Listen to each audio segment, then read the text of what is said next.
பணத்தை சம்பாதிக்க புதுமையான வழிகளை தேடுக, ஆன்மீகத்தில் ஆழ்ந்து செல்ல பழமையான வழிகளை நாடுக. சப்ஸ்கிரைப் செய்யுங்கள் அறம் குரு டாக்ஸ். நான் தொகுப்பாளர் சுரேஷ் உங்களுடன். வள்ளலார் தங்கம் செய்கிறான்னு சொல்லிட்டு தேடி வந்தாங்க. கலெக்டர் வந்து கேட்கும்போது அது கையால் தொட்டு தடவி இருக்காரு. தடவிட்டு திருப்பி அவர்கிட்ட கொடுத்தாராம். அது தங்கமாக மாறி இருந்துச்சான். தன்னை அறிதல் அப்படிங்கிறது என்னன்னா, நமக்குள்ள இருக்கிற அந்த இறைத்தன்மையை உணர்ந்து அதை மேம்படுத்தி நம்முடைய நன்மைகளை நாடுவதை தான் வந்து தன்னை அறிதல் அப்படிங்கிறது தேவையா இருக்கு. இந்த பேரை வந்து நம்மளுடைய தந்தை தான் நம்ம காதுல சொல்றாரு. அதனாலதான் வந்து தந்தை சொல்மிக்க மந்திரம் இல்லைன்னு சொல்றாங்க. வணக்கம். நான் இங்க வந்து இறைவழி மருத்துவம் அப்படிங்கிற முறையை பயன்படுத்திட்டு இருக்கேன். இதுல வந்து தன்னை அறிதல் அப்படிங்கிறது முக்கியமா நினைக்கிறேன். திருமூலரோட பாடல்ல அவர் சொல்றாரு, தன்னை அறிய தனக்கு ஒரு கேடில்லை, தன்னை அறியாமல் தானே கெடுகிறான், தன்னை அறியும் அறிவை அறிந்த பின் தன்னை அர்ச்சிக்க தானே இருந்தானேங்கிறாரு. இந்த தன்னை அறிதல் அப்படிங்கிறது வந்து நமக்குள்ள இருக்கிற அந்த இறைத்தன்மையை உணர்ந்து அதை மேம்படுத்திக்கிறதுக்காக நம்ம செய்யக்கூடிய முயற்சியை தான் வந்து தன்னை அறிதல் சொல்றோம்.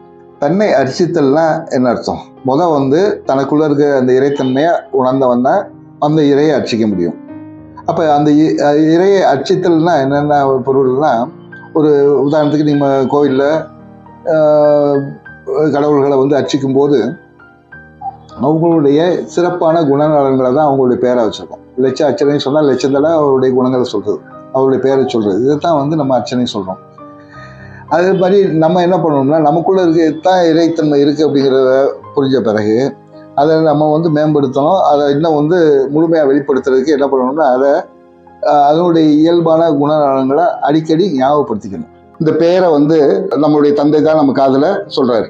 அதனாலதான் வந்து தந்தை சொல்மிக்க மந்திரம் இல்லைன்னு சொல்றாங்க. ஆனா நம்மளுடைய கேடான மனநிலையை கைவிடுறதுக்காக, நம்மகிட்ட உள்ள கோபம், வெறுப்பு, பயம், கவலை, பொறாமை, பேராசை, சுயநலம், அறியாமை, இந்த மாதிரி மனக்கேடுகளை கைவிடுறதுக்காக நம்மளுடைய இயல்பான மனநிலைகளை நம்ம அடிக்கடி ஞாபகப்படுத்திக்கிற போது இந்த கேடுகள் நம்மளை விட்டு நீங்கும் போது, நமக்குள்ள இருக்க இறை குணங்கள் மேம்படும் போது, நமக்குள்ள இருக்க இறையாற்றல் முழுமையா வெளிப்படும். அதனுடைய கவனம் வந்து முழுமையான பாதையில செயல்படும். அதை நம்ம அடையணும்னா நம்மளை நம்ம ஞாபகப்படுத்திக்கணும். நமக்கு சத்சங்கங்கள் வேணும். இறையை உணர்ந்தவர்களுக்குள்ள நம்ம அதிக நேரத்தை செலவு பண்ணணும், பயன்படுத்தணும். இப்போ நமக்குள்ள தான் இறையாற்றல் இருக்கு அப்படிங்கிறத உணர்ந்துட்டோம்னு வச்சுங்களேன், நமக்குள்ள இருக்க அதே இறையாற்றல் தான் பிற உயிர்களுக்குள்ளேயும் பிற மனிதர்களுக்குள்ளேயும் இருக்கு அப்படிங்கிறத நம்ம உணர்வோம். அப்போ எல்லாத்தையும் நம்ம நேசமாக வாழ முடியும், மகிழ்ச்சியாக வாழ முடியும். இதை நம்ம உணர்றதுக்கு தீட்சைங்கிற முறையில் நமக்குள்ள இருக்க இறையாற்றலை நான் தூண்டி விடுறேன், அதை பயன்படுத்த முடியும். இப்போ மருத்துவத்தில் இதை நான் எளிதாக பயன்படுத்திக்கிட்டு இருக்கேன். வேறு சில தேவைகள், என்னுடைய தேவைகளையும் அதை நான் பூர்த்தி பண்ணேன். என்கிட்ட தீட்சை எடுத்தவங்களும் சிறப்பாக அதை பயன்படுத்துகிறாங்க. ஆனால் இதை எடுத்தோடனே நம்ம வந்து எல்லாம் செய்ய வல்ல இந்த இறையாற்றல் மாதிரி எல்லாமே செய்ய முடியுமா அப்படின்னு சில பேர் யதார்த்தமாக கேட்குறாங்க. நிச்சயமாக முடியும். ஆனால் இப்போ இல்லை. உங்களுக்குள்ள இருக்கிற அந்த மனதோட இறுக்கங்களும் தன்முனைப்பு எல்லாமே முழுமையாக மறைஞ்ச பிறகு உண்மையான தேவை, உண்மையான இறையோட அந்த ஏக இறைன்னு சொல்றாங்களா முழுமை, அதோட வழிகாட்டுதலின் பேரில் உங்களால தேவைக்கு எதை வேணாலும் செய்ய முடியும். வள்ளலார் வந்து ஒரு தடவை வள்ளலார் தங்கம் செய்கிறான்னு சொல்லிட்டு தேடி வந்தாங்க. கலெக்டர் வந்து கேட்கும்போது அவர் சொன்னார், அவர்கிட்ட பேசிட்டு இருக்கும்போது அவர் கையில் வச்சிருந்த பெரும்பு வாங்கினாராம். அதில் அந்த வெள்ளி பிடியோதை போட்டுனதான். அது கையால் தொட்டு தடவி இருக்காரு. தடவிட்டு திருப்பி அவர்கிட்ட கொடுத்தாராம். அது தங்கமாக மாறி இருந்துச்சான். அப்போ அவர் அந்த கலெக்டர் வந்து வள்ளலார் தங்கம் செய்யலை, தங்கம் ஆகுது அப்படின்னு சொன்னாராம். இது வந்து அந்த தேவைக்காக அவர் உருவாக்குனது. ஆனால் அவர் தங்கம் செஞ்சு வித்துக்கிட்டு இருக்கல, மற்றவங்களுக்கு யாருக்கு அதை சொல்லித்தரவும் இல்லை. அது வந்து எல்லாராலும் இயலக்கூடிய ஒரு விஷயம்தான். ஆனால் அது வந்து அவருடைய தொழில் கிடையாது. அவர் அதை விட மேலான ஒரு விஷயத்தை பற்றி தேடிட்டு இருந்தார். இது மாதிரி தான் நமக்குள்ள இருக்கிற அந்த ஆற்றலை நம்ம சரியாக பயன்படுத்துகிறோம்னா நம்ம நன்மைகளை நிறைய செய்ய முடியும். நம்முடைய சுயநலத்துக்காக பயன்படுத்த முடியாது. சமூகத்திலிருந்து நம்ம பெற்ற தேவையில்லாத கோபம், வெறுப்பு, பயம், கவலை, பொறாமை, பேராசை, அறியாமை, அந்த குணங்களுக்கு வந்து இறையாற்றல் வந்து செயல்பட வேண்டிய அவசியம் கிடையாது.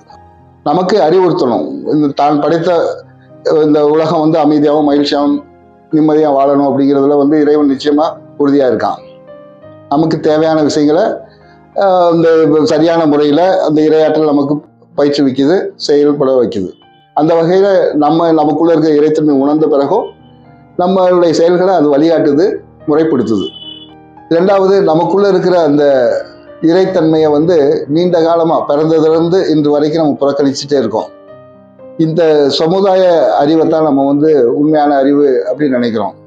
இப்போ அது வந்து நம்ம திருப்பவும் ஞாபகப்படுத்திக்கிற வேண்டியிருக்கு.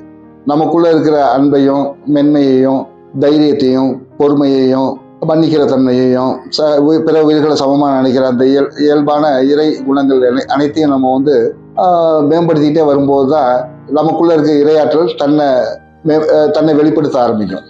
அந்த தன்னை வெளிப்படுத்திக்கிற போது அந்த நமக்குள்ள இருக்க அந்த இரையாற்றல் தன்னை வெளிப்படுத்திக்கிற போது அது எல்லாம் செய்ய வல்ல ஒரு ஆற்றல் வந்து நமக்கு கிடைக்கும். அந்த ஆற்றலை பயன்படுத்தி நம்மளுடைய தேவைகளை பூர்த்தி பண்ணிக்கலாம், நம்ம ஆரோக்கியமா இருக்கலாம், மற்றவங்களையும் ஆரோக்கியமா வச்சுக்கலாம், எல்லா தேவைகளையுமே அதை வச்சு பூர்த்தி பண்ணலாம். இப்போ வந்து நான் இங்கே என்ன பண்றேன்னா தன்னை உணர்வதற்கான ஒரு பயிற்சி மாதிரி கொடுக்குறேன், அதாவது தியான பயிற்சி மாதிரி. அந்த வகையில் நான் என்னென்னா இங்கே வர்றவங்களுக்கு ஒரு 5 நிமிடம் அமைதியாக உட்கார்ந்துருக்க சொல்லும்போது எனக்குள்ளே இருக்கிற அந்த இறைத்தன்மையை பயன்படுத்தி அவங்களுக்கு உள்ள ஒரு மாற்றத்தை உருவாக்க முடியுது. அவர் உடலில் உள்ள துன்பங்களையும் மனதில் உள்ள இறுக்கங்களை நீக்கி அவருக்கு ஒரு புத்துயிரை கொடுக்க முடியுது, புத்தாற்றலை கொடுக்க முடியுது. உடலில் உள்ள வலிகள்லாம் போகும்போது அப்போ அவர் கேட்பாங்க, இது எப்படி நடந்துச்சு கேட்பாங்க. நான் சொல்கிறது என்னென்னா, உங்களுக்குள்ளே இருக்கிற இறைத்தன்மை தான் உங்களுக்கு தேவையான நன்மையை தரும். நான் இப்போ உங்களுக்குள்ள இருக்க இறைத்தன்மையை தூண்டி விட்டுருக்கேன், அது உங்களுக்கு உதவி பண்ணும் அப்படிங்கிற வார்த்தையை சொல்கிறேன்.